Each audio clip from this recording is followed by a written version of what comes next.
Kamareddy MLA Venkataramana Reddy సమీక్షా సమావేశం నిర్వహించారు. కామారెడ్డి వరద ముప్పు వేళ ప్రజలంతా ఇళ్లలోనే ఉండడంతో ప్రాణ నష్టం జరగలేదన్నారు. 30 మీటర్లు ఉన్న వాగు ప్రవాహం 300 మీటర్లు పారిందన్నారు. అధికారులు క్షేత్రస్థాయిలో తిరగలేదు అనే ఆరోపణలు అవాస్తవమని అన్నారు.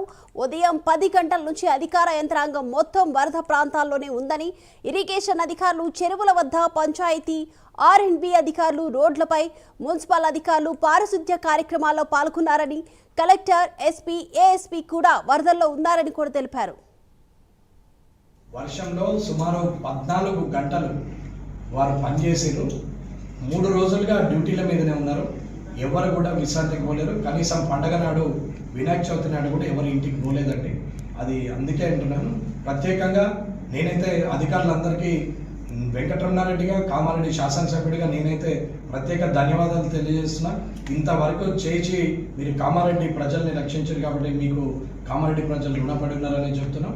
అలాగే పారిశుద్ధ కార్మికులు, వారికి శాల్వాలు కప్పిన, కాళ్ళు మొక్కిన తప్పేం లేదు.